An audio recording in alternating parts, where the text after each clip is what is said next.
Masusing pag-aaralan ng Land Transportation Franchising and Regulatory Board o LTFRB ang inihaing 10 pisong taas pasahe ng grupong Piston. Ayon sa LTFRB, napapanahon na rin ang taas pasahe sa gitna ng mataas na presyo ng langis. Pero titiyakin na ito'y babalansehin para naman sa panig ng mga manggagawa. Ang iba pang detalye sa report ni Kyle Bulyas.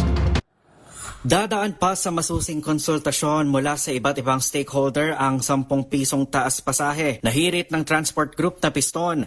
Ayon kay LTFRB Chairman Vigor Mendoza II, napapanahon na ang fare hike dahil bago pa man sumiklab ang tensyon sa Middle East na nagresulta sa serye ng mega oil price hike, mayroon ng nakabinbin na petisyon para itaas ang minimum fare sa mga pampasaherong jeep. Binigyang diin ni Mendoza na kailangan pag-aralan ang magiging epekto nito sa ekonomiya at kung kakayanin ba ito ng mga minimum wage earner. Kailangan pa namin inform ang OSG para mag-comment na rin po ang OSG sa bagay niyan.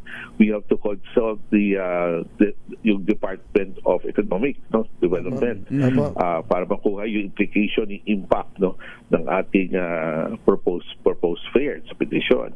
We will consult also with the Department of Labor to check on the impact on minimum wage. Yes. In case na magkaroon ng adjustment in fare hike.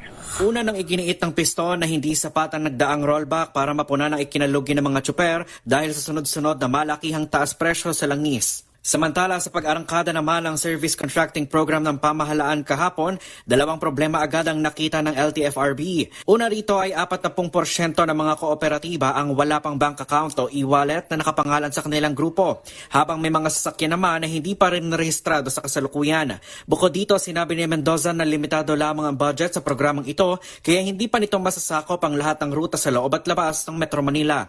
Binigyang diin naman ni Mendoza na maaaring sumali rito ang lahat ng mga tsuper at walang diskriminasyon sa mga miyembro ng mga transport group. Matatanda ang tinututulan nito ng Piston at sinabing hindi ito solusyon sa pagtaas ng presyo ng mga produktong petrolyo. Ayon kay Piston National President Modi Floranda, dapat nang ibasura ang Oil Deregulation Law, alisin ang excise tax at VAT sa mga oil product at isulong ang mas nakabubuhay na sahod para sa mga manggagawa. Para sa MBC TV Network News, ito si Kyle Bulyas ang Deezer H. Una sa Pilipinas, una sa Pilipino.